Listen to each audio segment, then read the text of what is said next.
Sir मैं निर्दोष हूं सर। मैंने किसी का खून नहीं किया सर। जानते हो ये क्या है? डीएनए रिपोर्ट है सर। फिर तो तुम्हें ये भी पता होगा कि इस रिपोर्ट में क्या लिखा है। और फिर भी तुम चाहते हो कि मैं मान लूं कि तुम निर्दोष हो, तुम गुनहगार नहीं हो। सर आपने हमेशा हमें यह सिखाया सर कि सच से बड़ा दुनिया में कुछ भी नहीं है सर। इस केस की भी यही सच्चाई है सर। मैंने किसी का खून नहीं किया सर, मैं सच कह रहा हूं। अगर तुमने खून नहीं किया है तो फिर तुम्हारा खून उस हथियार पे कैसे पंकज? मुझे नहीं पता सर। कैसे नहीं पता तुम्हें? हा? ये जो तुम्हारे हाथ पर चोट लगी है, ये जो खून का निशान है, वो चीख चीख के कह रहा है कि गुनहगार तुम ही हो पंकज, तुम हो। सर मैंने आपको बताया था सर, मैं ऑटो से जब ब्यूरो आ रहा था सब तब कटा था सर।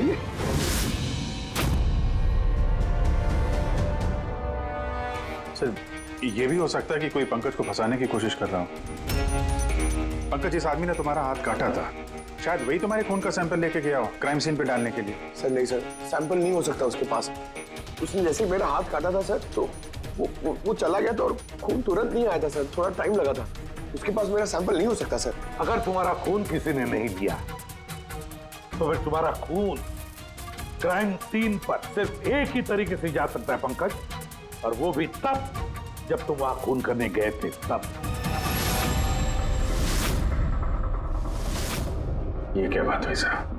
सर अगर पंकज को झूठ बोलना होता, हमें गुमराह ही करना होता तो ये बोल सकता था कि इसका सैंपल कोई लेके चला गया है, मगर इसने सच बोला। इसका सच कोई मायने नहीं रखता क्या सर?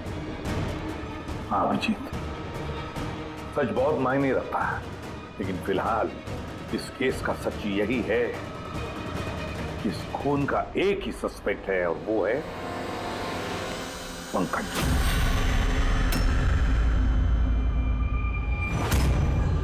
मैं तुम्हें सीआईडी से सस्पेंड कर रहा हूं।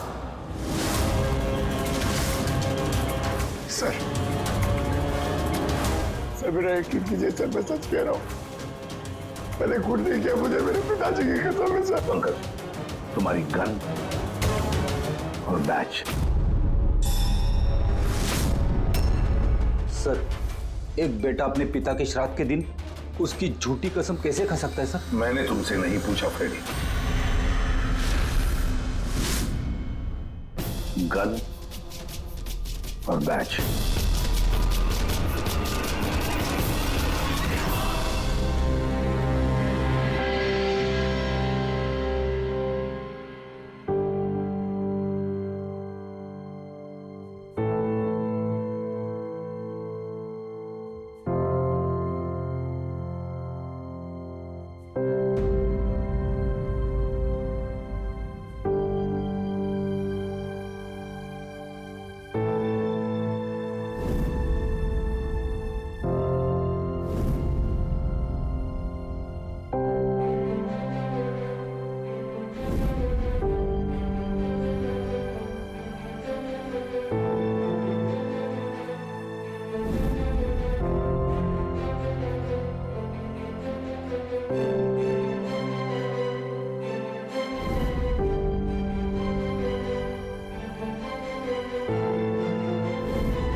ये गलत हो रहा है, एकदम गलत हो रहा है। नो ऑफेंस सर, लेकिन आप हम सब पे ऐसे हमेशा शक नहीं कर सकते। ये तुम क्या कह रहे हो अभिजीत? क्या गलत कहा मैंने? जब भी कभी किसी सीआईडी ऑफिसर के ऊपर झूठा इल्जाम लगता है, आप हम पे कभी भरोसा नहीं करते। ये तुम क्या बोल रहे हो अभिजीत? मुझे तुमसे ये उम्मीद नहीं थी। हमारी भी थोड़ी बहुत उम्मीद है सर आपसे। आपके एक इशारे पे जान देने को तैयार खड़े रहते हैं हम लोग। तो क्या इतनी सी उम्मीद रखना गलत है कि हमारे बुरे वक्त पे आप हमारा साथ देंगे, हम पे भरोसा रखेंगे? तो क्या मैं साथ नहीं दे रहा? सच जाने की कोशिश नहीं कर रहा हूं मैं? सच के इस सफर में आपने कई बार हमारे आत्मसम्मान को चोट पहुंचाई है सर, हमारे फर्ज, हमारी वफादारी पे शक करके। जब मुझ पे झूठे इल्जाम लगे थे, आपने मुझ पे भरोसा नहीं किया था। और जब तक अभिजीत निर्दोष साबित नहीं होता, उसे जेल में ही रहना होगा। जब दया पे झूठे इल्जाम लगे, आपने इस पे भी भरोसा नहीं किया। मगर शायद आप ही एक बात भूल गए, एक बार आप पे भी ऐसा झूठा इल्जाम लगा था।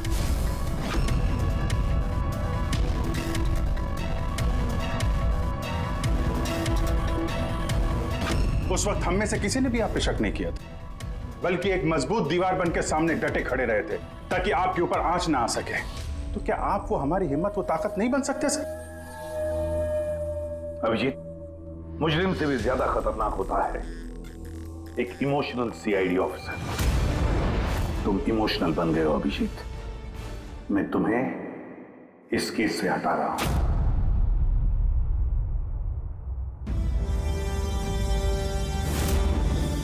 दया, पूर्वी, अब से पंकज की केस तुम दोनों इन्वेस्टिगेट करोगे, सिर्फ और सिर्फ तुम दोनों।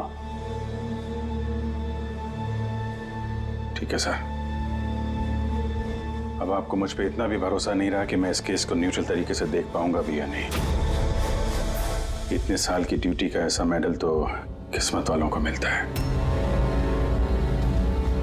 Thank you sir.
अपनी पीठ मेरी तरफ करके खड़े हो जाओ। चलो ये भी करके देख लेते हैं।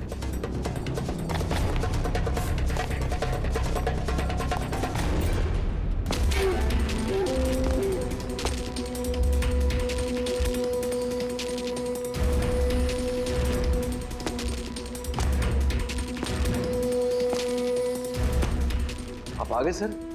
मैं आप ही का इंतजार कर रहा था। आप देखिए वहां फाइल पड़ी है, उसमें पूरा फाइनेंशियल प्लान पड़ा हुआ है और मुझे पूरा यकीन है कि आपको बहुत पसंद आएगा।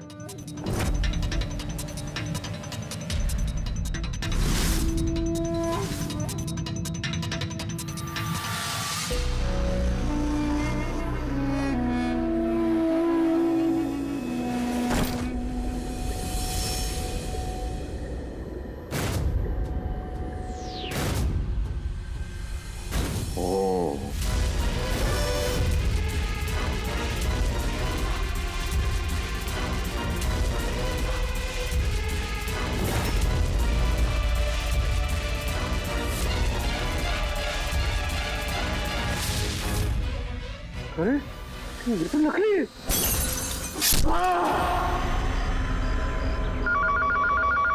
हेलो एसीपी प्रद्युमन है। कब? अच्छा ठीक है।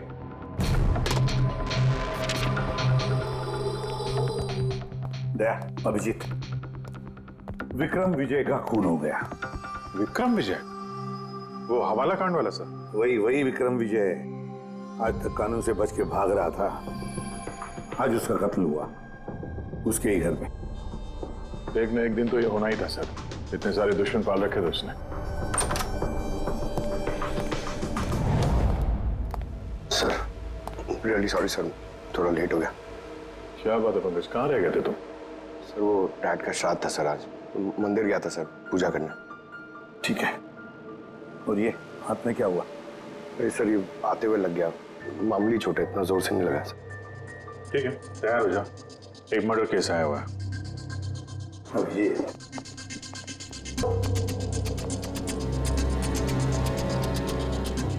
इसका मर्डर हुआ है बुरे, विक्रम विजय का।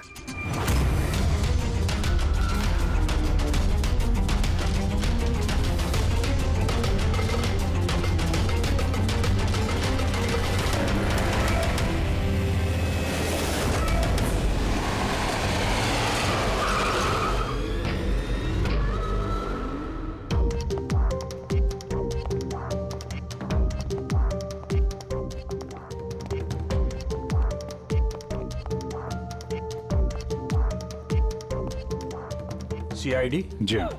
सर मैं गोपाल हूँ, विक्रम सर का मैनेजर। ये तीनों कौन? ये मोहित, विशाल और ये राघव है, ये सर के सिक्योरिटी गार्ड्स हैं। और आप?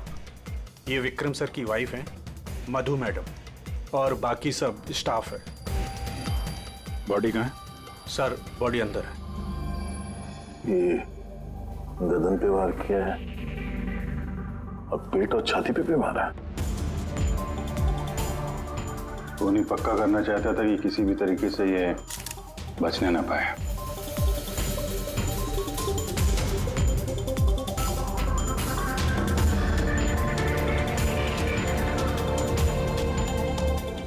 लगता है इससे हमला किया है इस पे।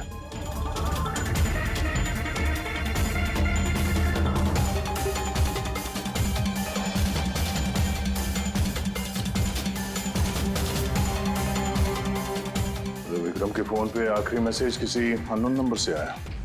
अपनी पीठ मेरी तरफ करके खड़े हो जाओ।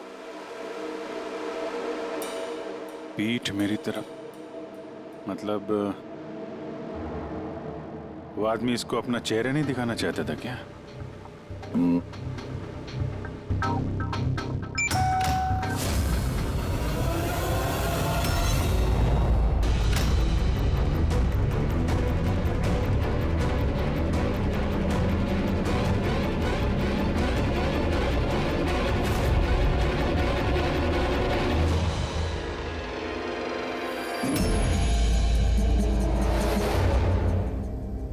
ये देखिए सर, उस दान में से मुझे क्या मिला है?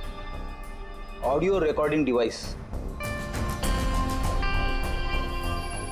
Audio recording device? इस कमरे में जो भी बात हो रही थी वो कोई सुन रहा था। सर मैं उसका नाम तो नहीं जानती, पर वो जिस तरीके से तैयारियां करवा रहे थे उस हिसाब से तो लग रहा था जैसे वो उनका बहुत खास क्लाइंट हो और वो सिर्फ विक्रम से ही मिलना चाहता था। ये क्लाइंट विक्रम के कांटेक्ट में आया कैसे? सर मेरी वजह से। उसने मुझे पहले कांटेक्ट किया था। वो विक्रम साहब का पूरा इतिहास बहुत अच्छी तरह से जानता था और विक्रम सर उसके इस होमवर्क से बहुत इम्प्रेस हुए और उन्होंने मुझसे मीटिंग फिक्स करने के लिए कहा। तो आप उससे पहले मिले थे? नहीं सर, उसने कॉल किया था और वो भी प्राइवेट नंबर से।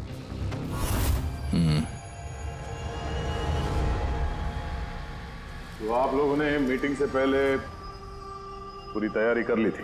हाँ जी सर। उस कमरे को अच्छी तरह से चेक कर लिया था? हाँ। तो फिर ये ऑडियो की रिकॉर्डिंग डिवाइस ये कमरे में कैसे पहुंची? सर ये कहाँ से आया? फ्लावर में। फ्लावर पॉट में? वो तो तूने चेक किया था ना मोहित?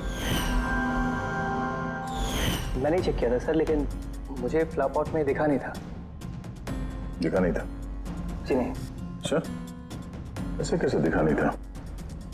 ब्यूरो चल, वहां पे अच्छे अच्छे को दिखने लगता है।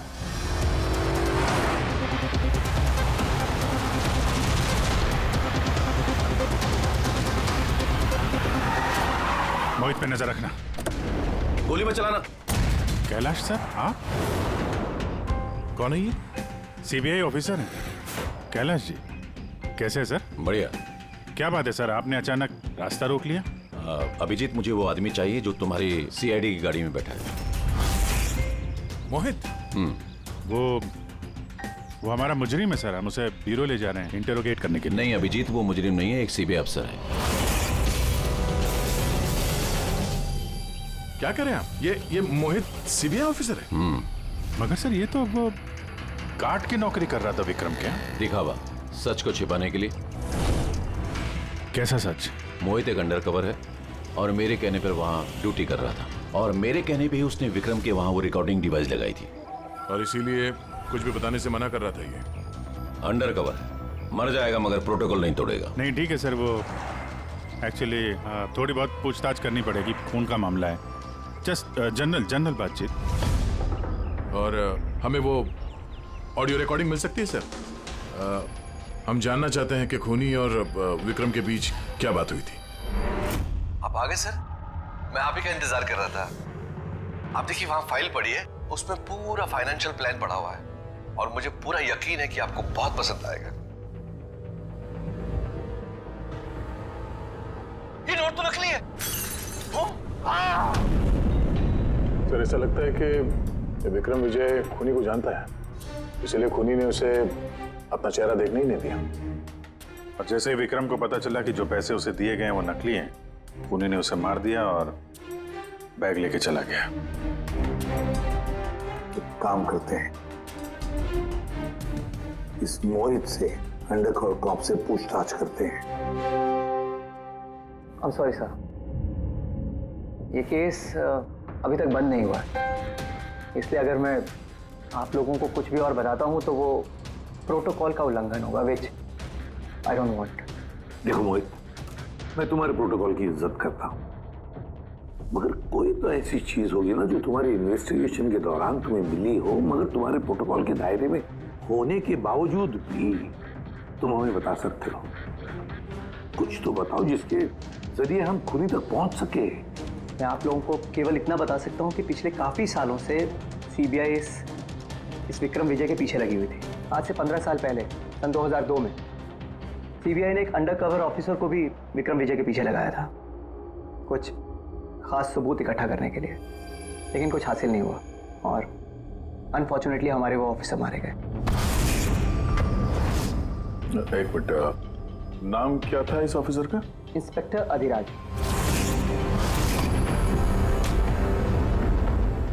इंस्पेक्टर अधिराज। इस बोतल पे जो खून है, इस खून में विक्रम की डीएनए के अलावा किसी और का भी डीएनए। विक्रम के डीएनए के अलावा किसी और का भी डीएनए है? मेरे कहने का मतलब है कोई और भी था। कौन था सालुंखे? तो अपने क्रिमिनल डाटाबेस में कंपेयर करके देखा, मैच करके देखा तूने? उसकी जरूरत नहीं पड़ी। जरूरत नहीं पड़ी का क्या मतलब है सालुंखे? किसका डीएनए है वो? वो डीएनए पंकज का है। व्हाट? वो डीएनए पंकज का है? हमारे पंकज का? हमारे पंकज का। यार ये कैसे हो सकता है? CID officer Pankaj, CID officer Pankaj खून कर सकता है? हमारा एक ऑफिसर खून है। लेकिन सर पंकज खून क्यों करेगा? वही तो, सीआईडी ऑफिसर खून क्यों करेगा? सर, विक्रम के घर से 1 किलोमीटर की दूरी पर पुलिस को एक लावारिस मोटरसाइकिल मिली है सर। किसकी मोटरसाइकिल है वो? सर वो पंकज की है।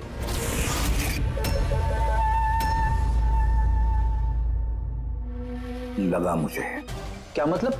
पंकज की बाइक पड़ी है वहां पे और आप लोगों को हैरानी नहीं हुई?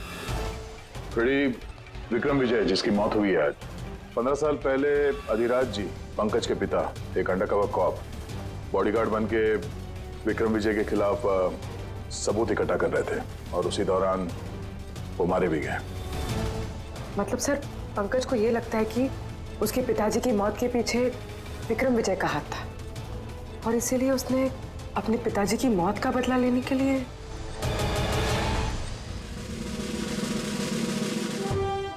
पंकज कहाँ है?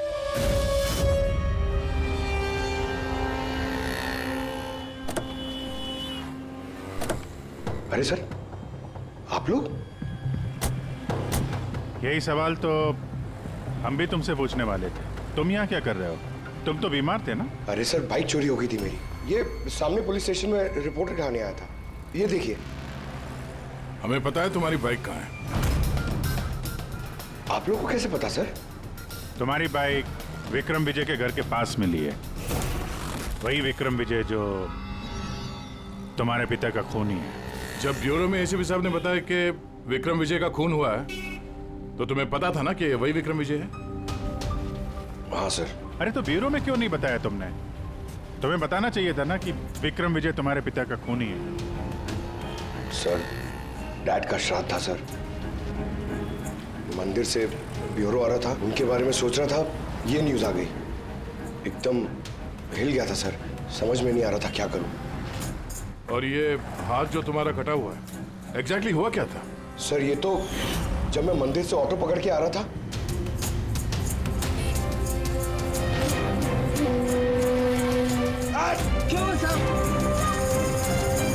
तो एक अनजान आदमी ये घाव देके चला गया, यूं ही बेवजह। सर, मैं जानता हूँ यकीन करना थोड़ा मुश्किल है, लेकिन सच यही है सर।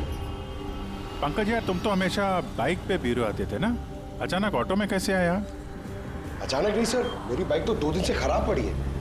तो तुम्हारी खराब पड़ी हुई बाइक कोई लेकर गया, उसने उसे रिपेयर करवाया और ठीक होने के बाद उसे एक लावारिस जगह पे छोड़ दिया। वो भी संयोग से एक ऐसे इंसान के घर के पास छोड़ दिया जिसका आज ही खून हुआ और जो तुम्हारे पिता का खूनी भी है। सर, आप लोग मुझ पे शक कर रहे हैं? आप लोग को लग रहा है उस विक्रम विजय को मैंने मारा है?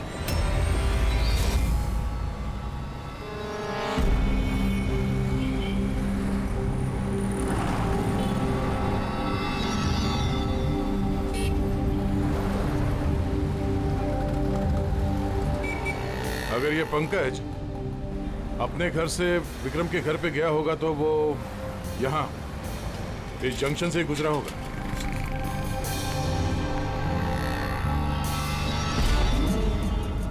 सर, सिग्नल पे सीसीटीवी कैमरा लगा हुआ है। इस सीसीटीवी कैमरा के फुटेज से पता चल जाएगा कि पंकज यहाँ से गया था उस बाइक पे या कोई और था वो।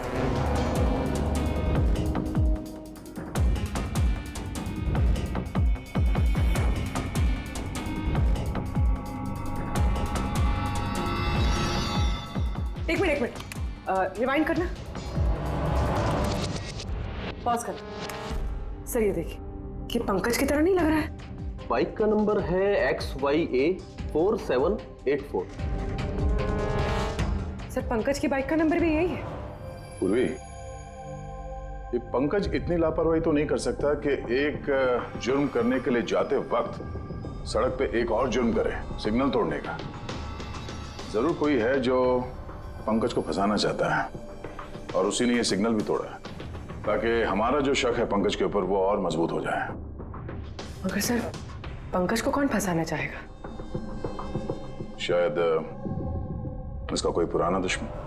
सर, मेरा ऐसा कोई पुराना दुश्मन नहीं है जो मुझे फंसाने के लिए ऐसी साजिश रचेगा। सर, पंकज, दिमाग पर जोर डालो, कोई तो होगा। नहीं सर, अगर तुम्हारा कोई दुश्मन नहीं है तो फिर ये खून तुमने ही किया है। तुमने अपने पिताजी की मौत का बदला लेने के लिए, और वो भी उनकी बरसी के दिन। सर, मेरा बदला लेने की कोई मेंटालिटी नहीं है सर। मैं खूनी नहीं हूं सर, मैं एक सीआईडी ऑफिसर हूं। जहां तक पिताजी की बात है सर, मैंने तो उन्हें ठीक से देखा भी नहीं। सर मुझे तो ऐसा कुछ याद भी नहीं है जो उन्होंने हमारे साथ कोई अच्छा टाइम स्पेंड किया हो या हमारे साथ रहे हो। सर उन्हें तो फर्क भी नहीं पड़ता होगा कि उनका कोई बेटा है जिसे उनकी जरूरत भी है। सर मतलब तुम्हारे पिताजी के साथ तुम्हारे संबंध अच्छे नहीं थे? सर वो एक अंडरकवर कॉप थे सर। वो ज्यादातर अपने काम में ही बिजी रहते थे। घर गृहस्थी परिवार बच्चे उनसे उनका कोई लेना देना नहीं था सर। ये तो सिर्फ मेरी माँ ने पाला है सर। लेकिन फिर भी पंकज, तुम्हारी अपनी पिताजी के साथ कुछ ना कुछ तो यादें जुड़ी होंगी ना? कुछ भी? बस सर थोड़ा सा याद है मुझे सर। मुझे मेले में ले जाते थे सर वो, मगर मेले में ले जाने से पहले सर वो मुझे हॉस्पिटल ले जाते थे हमेशा। हॉस्पिटल में? वो क्यों? शायद बचपन में वो बहुत बीमार रहता था और वो हॉस्पिटल ले जाते थे और मुझे बहुत दर्द होता था सर। दर्द? पंकज, कहाँ दर्द होता था? सर पीठ में, यहाँ पे सर। पीठ में? पंकज, डॉक्टर क्या करते थे पीठ में? नहीं सर, ऐसा कुछ याद नहीं आ रहा सर। याद करो पंकज, याद करो। सोचो क्या करते थे? तुम्हारी पीठ में इंजेक्शन लगाते थे या पीठ में से खून निकालते थे? क्या करते थे? याद करो। Sir sir sir drill machine से कुछ करते थे सर हॉस्पिटल में।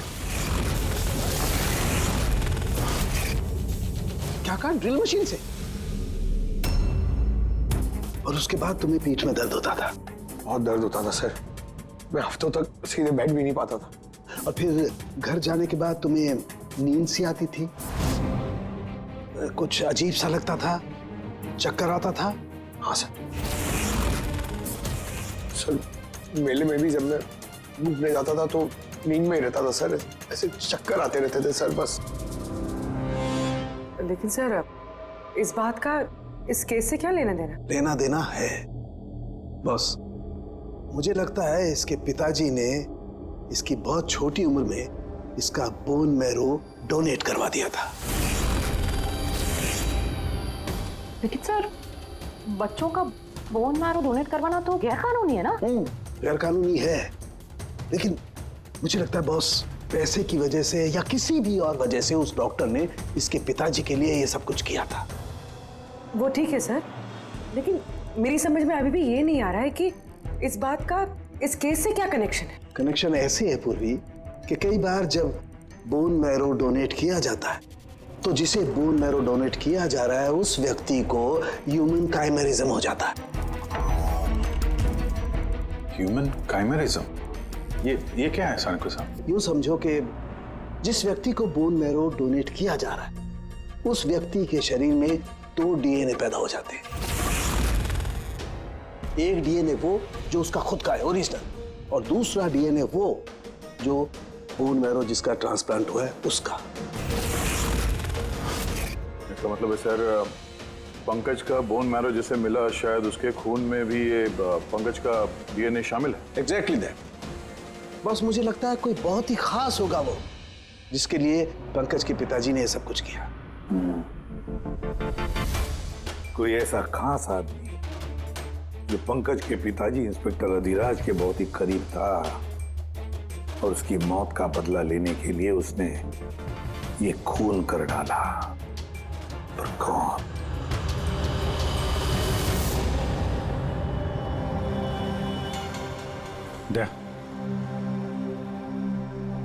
Hi sir. हेलो अभिजीत। हाय दया, कैसे हो? गुड। सॉरी आपको यहाँ ऐसी जगह पे बुलाना पड़ा।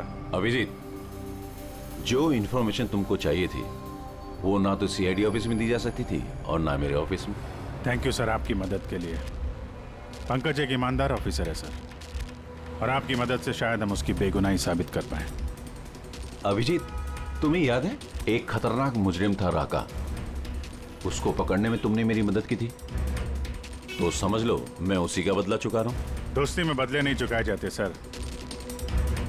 एक्चुअली हमें पंकज के पिता इंस्पेक्टर अधिराज जी के बारे में जानकारी चाहिए, जितनी भी आप दे सकें।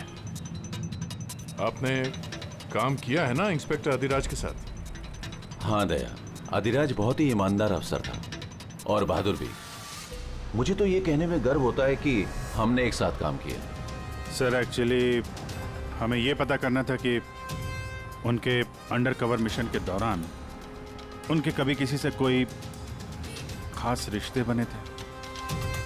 I mean, कोई नया परिवार, ऐसा कुछ। अभिजीत, ये जो अंडरकवर की दोहरी जिंदगी होती है, मुश्किल होता है जीना। एक पुलिस वाला भी तो इंसान ही होता है ना, और उसे भी वो चौकट कभी कभी नहीं लगनी चाहिए जो वो लांग गए। मतलब उनको भी किसी से प्यार हुआ था? उनका कोई दूसरा परिवार भी था? हाँ, अधिराज की दूसरी पत्नी बच्चे को जन्म देने के बाद गुजर गई।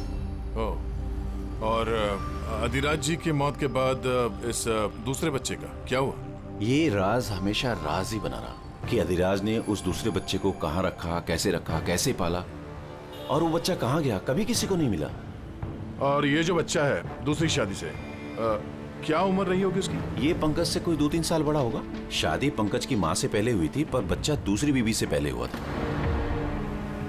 शायद उसे कोई बीमारी होगी जिसकी वजह से अधिराज जी ने पंकज का बोन मैरो उसे दिलवाया होगा। और अपने पिता की मौत का बदला लेने के लिए खून शायद पंकज के सौतेले भाई नहीं किया है। पर अब सवाल ये उठता है कि पंकज का ये सौतेला भाई है कौन और अभी कहाँ है? मुझे कुछ अंदाजा हो रहा है कि क्या हुआ होगा उसके साथ। कैलाश जी, हमें एक मदद और चाहिए। इस अंडरकवर मिशन के दौरान और कौन कौन लोग थे आपके साथ, उन सब की जानकारी चाहिए, और अधिराज जी की पूरी कुंडली भी। अभिजीत, ये जरा मुश्किल होगा। जानता हूं सर, ये थोड़ा मुश्किल है, लेकिन किसी की बेगुनाही साबित करनी है, और आप यकीन रखिए सारी इंफॉर्मेशन हमारे बीच में रहेगी बस। ओके। अरे यार, और कितना इंतजार करना पड़ेगा? ये लोग टाइम पे आते क्यों नहीं?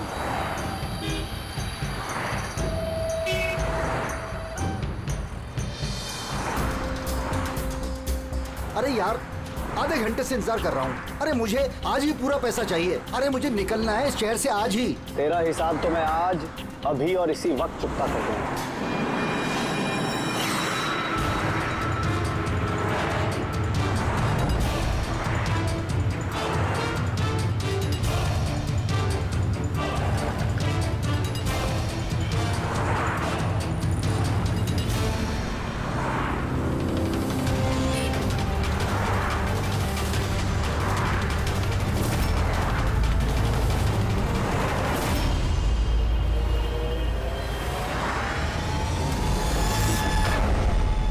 तेरा अकाउंट सीआईडी बंद करेगी। ये सर के सिक्योरिटी गार्ड्स हैं।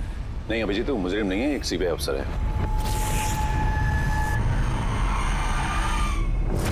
पिता के कर्ज को पूरा करना हर बेटे का धर्म होता है सर, और जो बेटा ऐसा करता है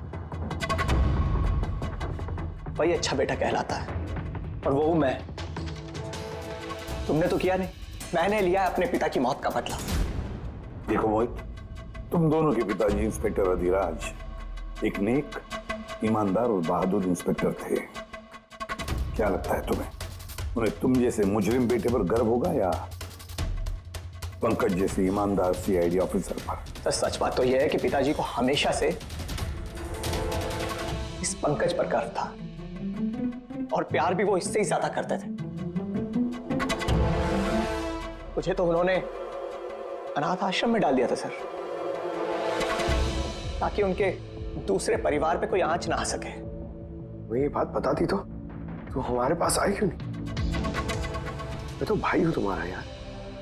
हम दोनों मिलके पकड़ते विक्रम को, और कानून के रास्ते। नहीं चाहिए थी मुझे तुम्हारी मदद। हमारे पिताजी के कातिल को कैसे पकड़ना है और कैसे उससे बदला लेना है, ये सारी प्लानिंग मैंने कर रखी थी सर, बहुत सालों से। और यही कारण है कि मैं सीबीआई ऑफिसर बना,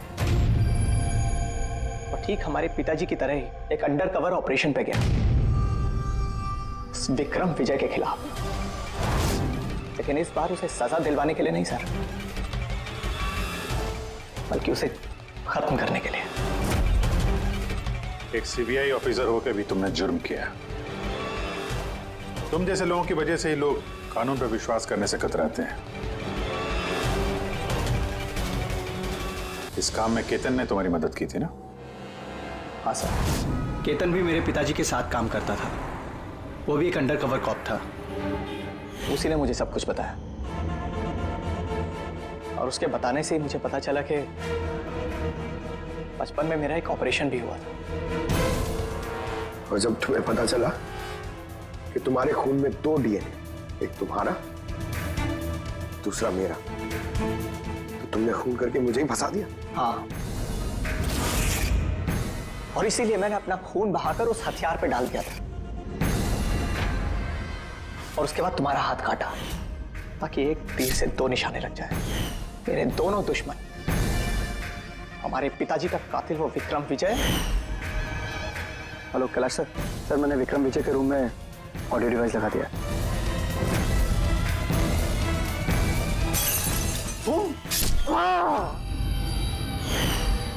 और तुम, मुझसे इतनी नफरत क्यों है तुम्हें भाई? क्यों ना करो तुमसे नफरत? आज तक सब कुछ तो तुम्हें मिला है। हमारे पिताजी का नाम, उनका प्यार, उनकी इज्जत, सब कुछ। और दुख की बात तो यह है कि ये सब कुछ मिलने के बाद भी तुम्हें इतना सा भी होश नहीं था कि हमारे पिताजी का कातिल है कौन। अगर आज मैं नहीं होता तो हम दोनों के पिताजी का कातिल आज भी जिंदा होता और खुला घूम रहा होता। और तुम्हें क्या मिला मोहित? जेल? और खून करके तुम्हारे पिताजी को क्या मिला मरने के बाद? शर्मिंदगी? सर एक बात पूछ सकता हूं आपसे? आप लोग मुझ तक पहुंचे कैसे? क्योंकि मैंने कोई कसर नहीं छोड़ी थी सारे सबूत पंकज के खिलाफ करने में। मोहित, हम जानते थे कि पंकज ऐसा कभी नहीं करेगा। और रही बात तुम तक पहुंचने की, जब हमें 2 डीएनए के बारे में पता चला तो हमने तुम्हारे पिताजी इंस्पेक्टर अधिराज का बैकग्राउंड चेक किया। उसमें हमें पता चला कि उनका और भी एक बेटा है, तुम। और फिर बस हमने उस बेटे की पूरी कुंडली निकाली, मतलब तुम्हारी। और फिर सारा मामला समझ में आ गया। बहुत गलत किया तुमने मोहित, बहुत गलत किया। कानून तुम्हें कड़ी से कड़ी सजा देगा, शायद उम्र कैद या फांसी।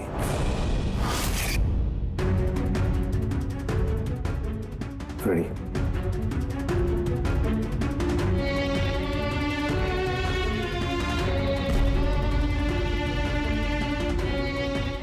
Ready sir.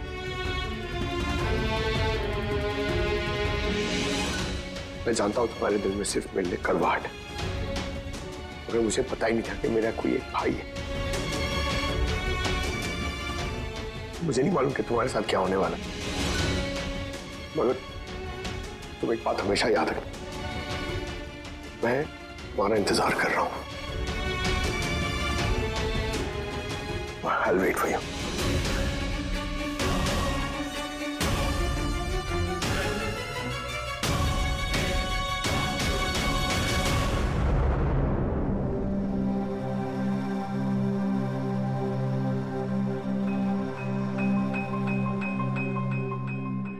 पंकज, देखो, तुम्हारे में ये जो अच्छाई है ना, इसे कायम जिंदा रखना, कायम।